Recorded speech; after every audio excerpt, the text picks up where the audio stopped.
最近几年的中国经济算是百业萧条，但有一个行业却冉冉上升，那就是短剧，或者我们更准确一点，爽剧。女大学生和7群老头比试内里，4大美女杀手到公司来抢男人。小姨子无意发现自己的废物姐夫，竟在和威震八方的商会会长打电话。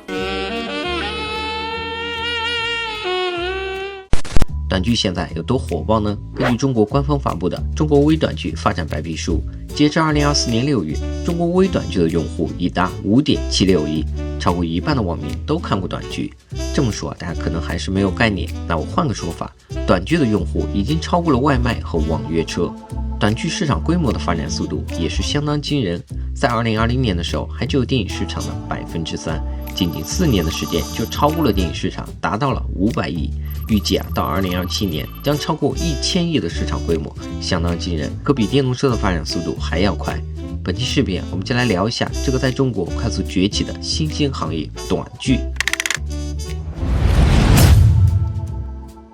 其实爽剧虽然是这2年才开始兴起的，但爽文在很久之前就有了，比如小说。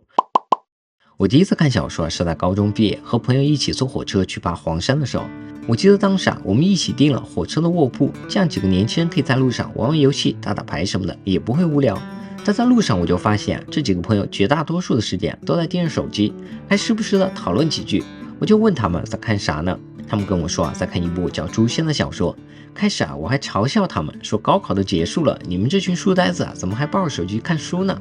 但当我开始看这部小说的时候，我也有点欲罢不能了。你想有哪个男生小时候不喜欢《西游记》呢？《诛仙》作为一部玄幻小说，剧情要比《西游记》精彩太多了。所以当时的我，尤其是第一次看这种小说的情况下，被吸引住是情有可原。但《诛仙》的剧情非常虐，各种爱恨情仇，女主还为了救男主而去世了，算不上是一部爽文。看完《诛仙》后，我有点不过瘾，就又看了一部当时爆火的《斗破苍穹》，这才算是一部真正意义上的爽文。在小说中有一句话叫30年河东，30年河西，非常有名。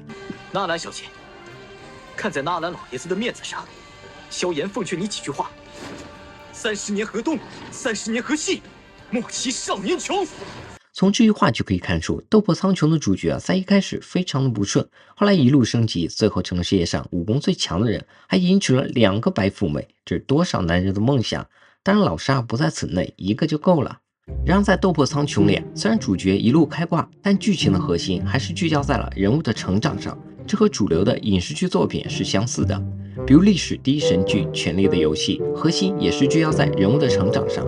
这和现在的爽剧完全不一样。汪大证券研究了2023年的爆款短剧，排名第一的题材是战神系列。这种题材的短剧要么是主角武功超群，并且在部队里立下了赫赫战功，地位就跟古代的皇帝差不多。洛阳为镇国白衣战神，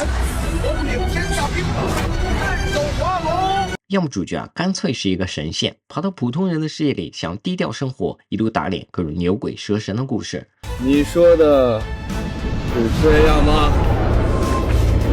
少年宗师。排名第二的是虐恋题材，这种剧的主角也很牛逼，可能年纪轻轻30出头就有世界首富了，和一个普通但心地善良的女生各种虐恋的故事。大新闻大新闻，今天咱们公司总裁要在食堂吃饭了。不会吧，那可是荆州第1大佬啊。排名第三的是穿越，通常是现代人穿越到古代，主角凭着现代科技在古代春风得意的故事。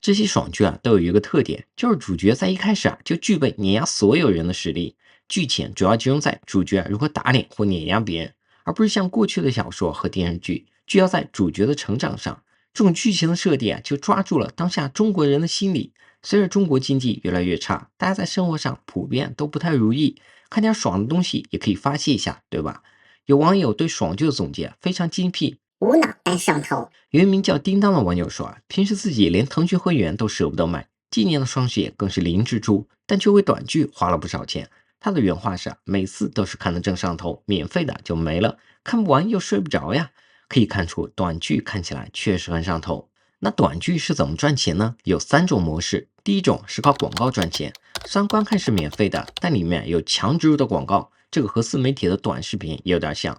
第二种跟网飞的盈利模式很像，付费观看。以在抖音发布的短剧为例啊，通常在前面10多集啊是免费的，看完之后如果上头了想继续看，就要付费69元解锁剩下的全部内容，价格还是比较高的。在这里啊，想吐槽一下国内的版权环节。我本来想在抖音搜索一下最新上映的短剧在什么价格，但我搜了半天没有发现一个正版短剧，全都是免费的盗版。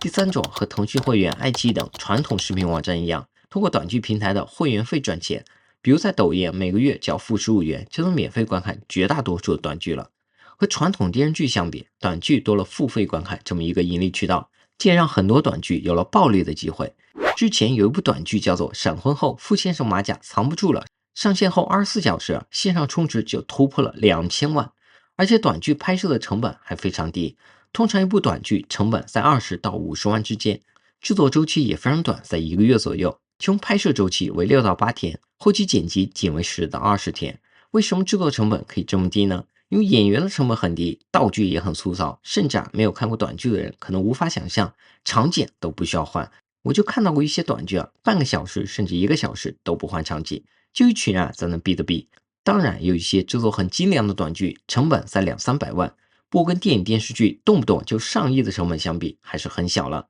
因此一部短剧的投资收益比在几倍到几十倍之间是常有的事儿。相比之下，传统的影视剧日子就越来越差。2024年在中国2家比较大的影视剧制作公司博纳影业和华谊兄弟都出现了大幅亏损。一名先后从事过电影和电视剧创作的资深从业者李林告诉记者，现在制作一部短剧的利润可能连10%都不到。所以如果中国的影视剧再这么水下去，那传统的明星可能就要步入网红了。短剧不仅在中国市场非常火爆，在海外市场也受到了欢迎，这一点是不是很多人都没想到呢？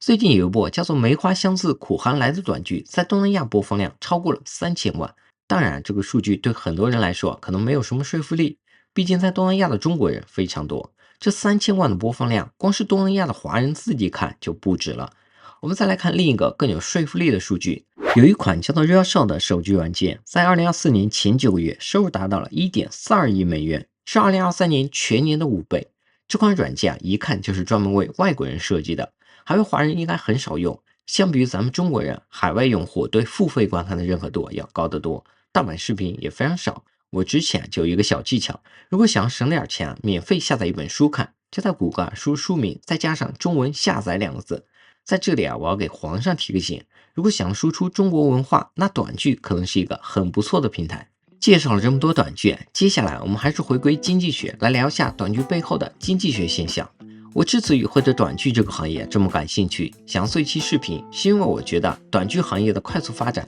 完全是市场经济的产物，这个跟我们国家的另一个行业电动车形成鲜明的对比。短剧的快速兴起来自于它的创新，数本的视频形式，无脑但很爽的视频内容，都是过去的影视剧里没有的。很多人会觉得短剧的内容简直是侮辱智商，说实话我也有点这种感觉，在找素材做这些视频的时候确实有点折磨。但我不得不承认，在我刚开始接触这些爽剧的时候，还真的有被吸引到。原因也很简单，我之前没有看过这些东西我看的时候也会好奇，这些世界首富或者拥有法力的主角，在被一群小人物嘲笑的时候会如何反击。正是因为这些创新的存在，才会让短剧在出现的时候获得巨大的市场，同时也收获超额的利润。